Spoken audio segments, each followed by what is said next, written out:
chance? Yes, it is, Bonnie. And I want to really, before I go deep into what's going on here, um, I think the listeners really need to know because we're talking about an asteroid, but the listeners need to be aware that the U.S. government does have, even it has been spoken about on, we'll say, conspiracy theory sites, etc.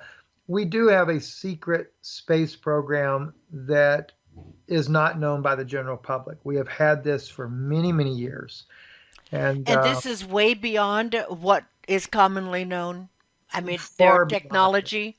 Exactly. In fact, right now, when you're watching, say, CNN or Fox, if you happen to waste your time with that, the media has been working in the military as well, doing what they call disclosures, allowing footages of what they call UFOs to be seen on TV. But the thing is, Bonnie, is I'm aware of the footage that they're producing, and the footages of those craft are not extraterrestrial. Those are actually our craft.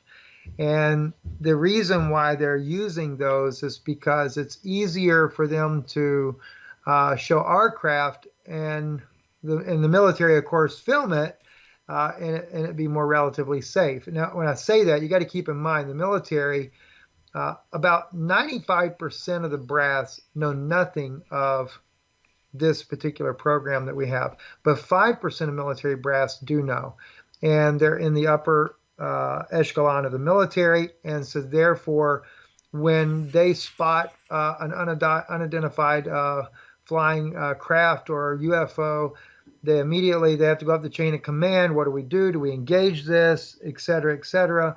But that 5% that is in the know, they will always say, stand down, only observe at a distance. And so they've been allowing the military to be able to get more footage. They've used some older footage, et cetera, and put that out there. Now, that does not discount the fact that there are real UFOs that are extraterrestrial. In fact, that's how we got our own technology, is from reverse engineering of those types of crafts. And ours are not quite as fast as the extraterrestrial UFOs, but we do have the ability to go extremely fast, whereas the extraterrestrials, theirs can travel at the speed of thought. I know that sounds weird. It's actually faster than the speed of light, but yes, by the speed of thought, because that's how the craft are actually maneuvered, is by thought. We have invented that technology as well, and of course, again, it's only stolen from the extraterrestrials, to where we have done implants on soldiers. We actually are even doing that in the military. It's a secret project where they have implanted in their brains microchips that allow them to control drones via thought and not by computer. So some of that technology slowly but surely seeps over into there. But I say this because I want people to be aware that when we have asteroids that are endangering our planet, the U.S. government and other governments in the world also actively do work to try to destroy them, move them out of off course, things like that to protect the people of the earth. Even though we could say unofficially there is an agenda for depopulation, uh, unfortunately, asteroids are not what they want to use for depopulation because it affects everybody. And the elite don't want to be affected by an asteroid either. So they're always working to do that. But it's a very delicate process. And this is something that a lot of people are not aware of, is just how delicate this process is. When you're trying to deflect an asteroid, for example, uh, asteroids typically travel in groups to begin with, and there could be a larger asteroid in that group, and by doing that deflection, you may inadvertently cause that another asteroid to be knocked into uh, a new path that could impact the Earth. And let's say the asteroid might be bigger than the one that was going to impact the Earth, and the other one was just going to be a near miss.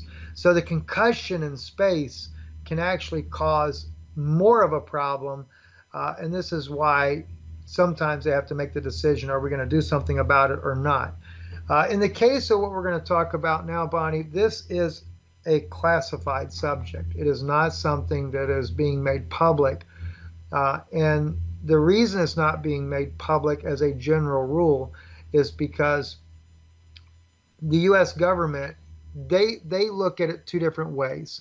And when I say the U.S. government, you have to remember you have politicians, and we have all these in categories. Like, for example, if you're a politician, you can be up to a level three, one to a three.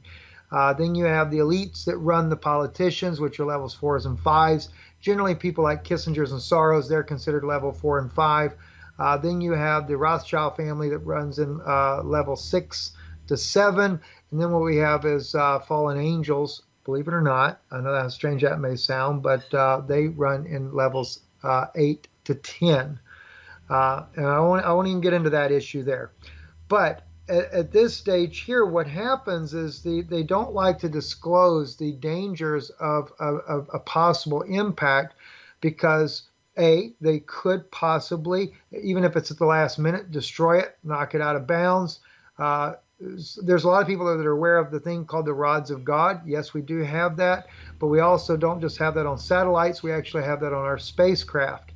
And and not just these little triangular shaped craft that you see in some of these videos that they've been releasing recently.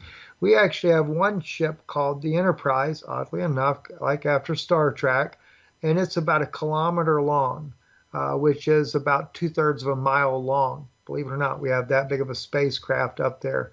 Um, and it doesn't float around the Earth. It does travel in between planets and things of that nature there. So we're much, much further along than you could ever possibly imagine. So that's the good news when we're going to be talking about this subject now, because I know that there is an active effort to try to, as it's been said to me, chip away at this asteroid that is headed our way, that's going to impact the subduction zone off the coast of California. Initially, Bonnie, it was actually going to hit off the coast of Florida near Cuba. But because of this constant pecking away at it, we have changed that trajectory to some degree, and now it has moved its impact to being off the coast of the state of Washington, Alaska, hitting the subduction zone. And as it was put to me, the tsunami is not what they're concerned about that this is going to cause. It's the fact that it's going to hit the subduction zone and it's going to set off all the fault lines, and it is going to be catastrophic. Um, You said before off the coast of California. Was that that was an error? It's going to it is expected to land off the coast of Washington State or Canada. Somewhere, yeah, somewhere in that area there. I say California mainly because I keep thinking of the Pacific. And keeping in mind, Bonnie, because they're chipping away at it, every time they strike this thing, they're causing this thing to shift in where its projection zone is. Uh, but unfortunately, the meeting with the scientists in Washington just happened this week discussing this asteroid, again, a quarter of a mile wide as of right now. We're trying to get it smaller before impact. And when I say before impact, we're talking about this year. Uh, Initially, we were looking at September. I did ask again, has the time frame changed on that? And I was told that they were not sure. And by the way, it's not just one, there are three of them coming. I don't know the sizes of the others, and I don't know other than to tell you what continents the others are going to hit. There's one going to hit South America, and another one's going to hit near, what do you call it, or is going to hit Central America as well. In fact, the one that's going to hit Central America, I think, is projected to hit land, and it's going to cause a massive crater. Now, again, I don't know the size of those. And the reason being is because we were more focused in our meetings on, or I should say, the one friend that I have there, he was more focused on what we're dealing with as far as the United States. So we've not been looking at what's affecting the other countries, South America, Central America. But it is, though, the the besides the setting off at the subduction zone, setting off the Cascadia and possibly many other faults, which I'm also trying to find out, will that inadvertently affect the New Madrid fault as well? I don't know personally, but I have actually put in a request to see if I could find that information out. Um, I can tell you, though, that the scientists that are involved in this project or that are in the know of this have stated that they anticipate the tsunami that would be as a result, if it doesn't get reduced in size or broke in half or something or knocked off course, that it's going to produce a tsunami anywhere between 500 and 1,000 feet tall. Um, the issue, and maybe I need to double back to Bonnie about this chipping away issue. The reason why they're working on, as we call it, chipping away at it is because it is traveling with larger asteroids that are not going to impact the Earth. And this particular three asteroids that are going to hit the Earth are, there's a great concern that we could cause a worse problem if we put too much firepower up there. When I say firepower, one of our best ways to destroy an asteroid is laser technology. In fact, we had a situation on the Enterprise where the one of the guys that works on the spaceship there that was controlling the laser gun there was trying to destroy an asteroid with the laser gun, and the asteroid itself had a reflective type of property in its makeup, in its composition, and it reflected the laser and nearly destroyed the spaceship that we have. And I can imagine, Bonnie, when I talk like this, I can just see it now. The people that are listening, it's like this is like science fiction. Steve, have you lost it? Uh, no, but remember, I think what might help is if we look at this from a biblical aspect as well. All right, so if we stop for a moment and remember, the fallen angels, they were the ones that gave technology to the early ancestors, Cain or Cain's children, we would say. They were giving them technology. Now we normally think, oh, they were taught to temper brass and things like that. Big whoopee doo, that's not that big of a deal. But maybe it was a bigger deal than what we really know, because sometimes the Bible itself is a little bit more vague in the details of things. It just kind of skims over, and we don't really know what they actually had. Like in the case of Nimrod. Nimrod talks about building a tower that he could reach heaven with. And then we look at it as just mortaring bricks together and everything. I personally always believed that Nimrod had figured out a way to go into a multi-dimensional space, another heaven, so to speak, and that's what he was doing. And I do know that when they found Nimrod's grave inside of Iraq, and we went to war with Iraq, that I was told that was the real reason we went to war with Iraq. And I think we've shared that with the listeners already, so they might, to save time, we won't go into that again. But we did discover the technology in his tomb that actually give us the ability with the Hadron Collider to be able to break into other dimensions. So he was to some degree probably successful. And this is why God came down and put a stop to what he was doing so that he could not go further with that initiative. Well, he But had access to fallen angel technology. yes, So, you know, it wasn't primitive man doing this. exactly. And I think when we look at what we call extraterrestrials or aliens, things like that, to me, Bonnie, that's all they are. They are fallen angels. They take on different forms, different shapes, and that really shouldn't surprise us, because even if we look at heavenly angels, for example, and we see that, you read in the Old Testament, you get this one angel who's got 6 wings, and you get one with got the face of a man, then it turns aside and then you get the face of a lion, then you get a face of another kind of animal, etc. You know, it sounds, I mean, we just take it like no big deal, but think about it. What would we do if we saw an angel that looked like this? Yeah. I mean, it'd be scary in a way.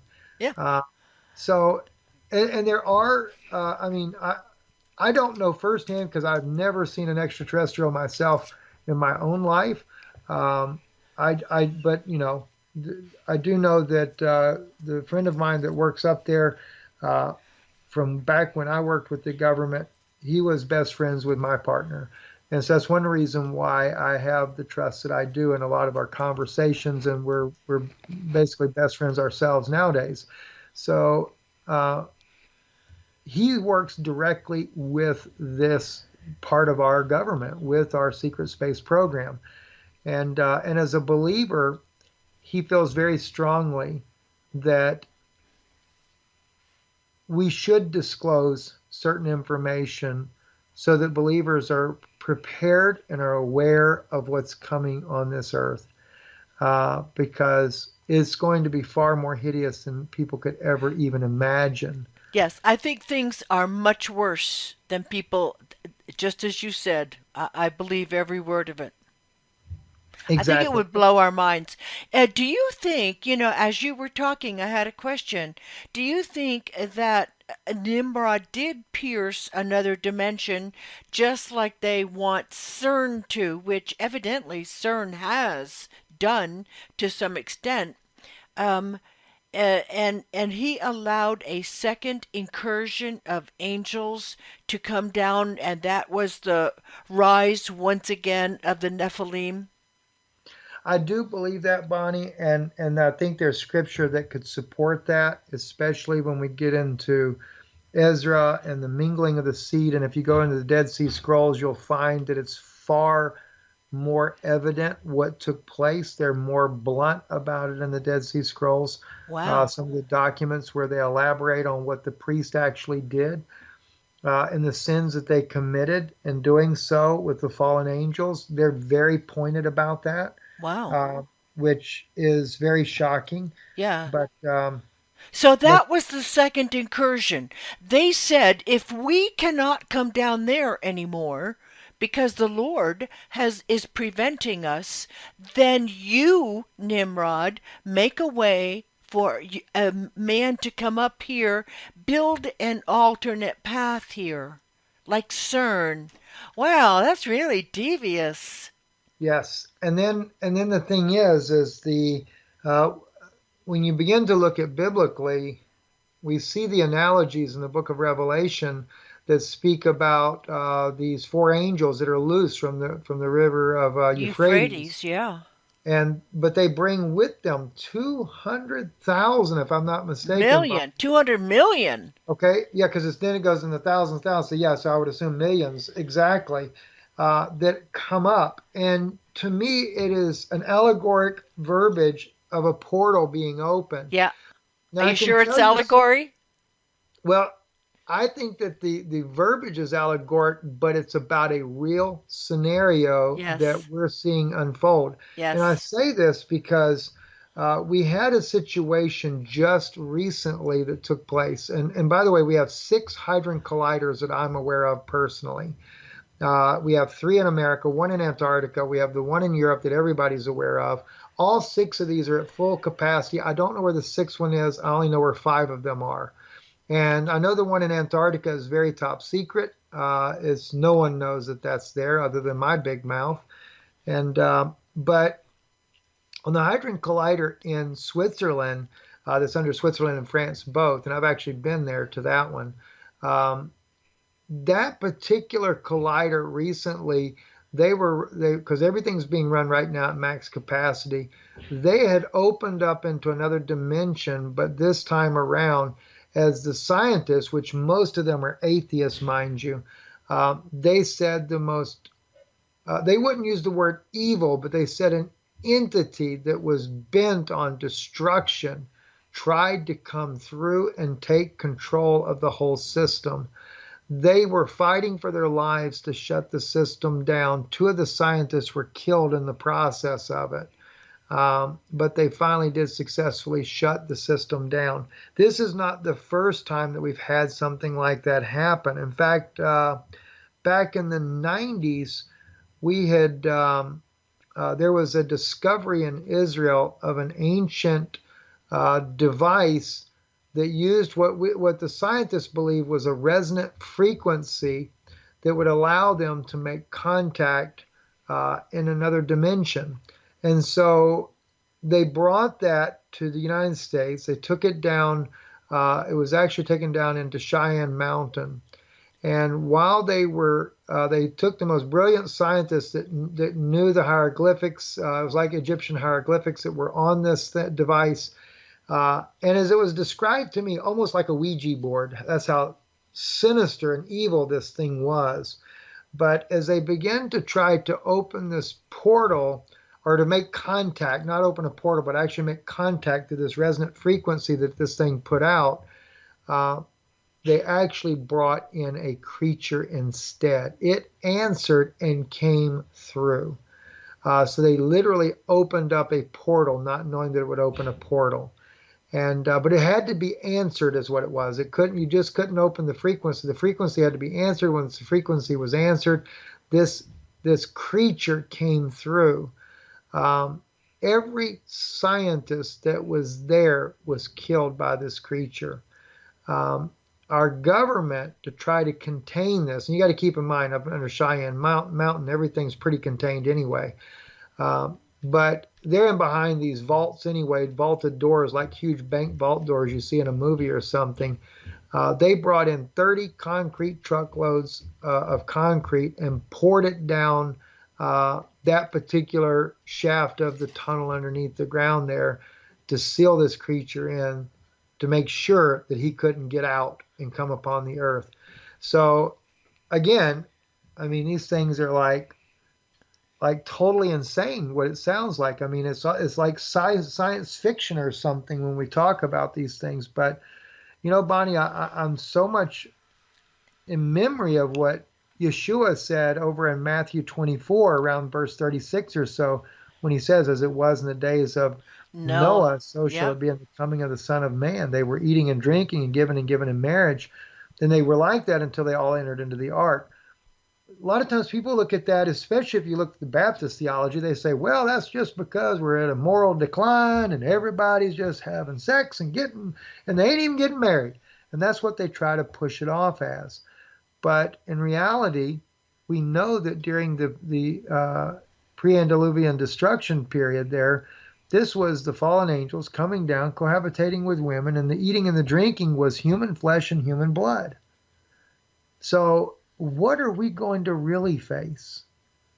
I think that the biblical painting, so to speak, of the things that we are about to see is probably more vague than what, not that our Father ever intended for it to be vague, but it's just that maybe we should say it was written in a way to where when the time comes, we could begin to put the pieces together and say, oh my gosh, this could be a little bit more of a bumpy ride than what we anticipated. Um, Yes, and so and we need much to be of straight up. Scripture is alerting us there's going to be trouble, but so much is uh, the examples of people so we know how God deals with man, and assuring us that, just take the steps to me, I will keep you safe. I don't, he doesn't go a lot into, exactly. Even the book of Revelation, which was written for the bondservants in the final days, even that's, pretty vague. Here Yeah, comes something like a large mountain falling into the sea. I mean, it's only now that people are putting together that that is an asteroid. exactly. And we've got we're going to be getting here and there, but this is the biggest one I've heard of as of yet, being the one that we talked about to start with, the beginning of the broadcast, being a quarter of a mile wide. That's very significant. I know next year off of the coast of South Carolina, we're supposed to have an impact, but it's only the size of a house, Mm. um, and it's only expected to create a small tsunami. Nothing really big, but yet it's anticipated to cause damage, a lot of damage from that one as well. And again, they're trying to do something with this one as well, and so therefore it won't be made public. And before we leave here, it's 25 minutes now. This is expected to hit off the coast of Washington State, and it is supposed to hit this fall, somewhere around September, October. Is that the summary? For as far as we know as of right now, that is the expected time frame. Uh, And if I can find out for sure a more accurate time, I will definitely will update folks and let them know. Um, but and again, always remember they're trying to do everything they can to prevent this from happening altogether. yes.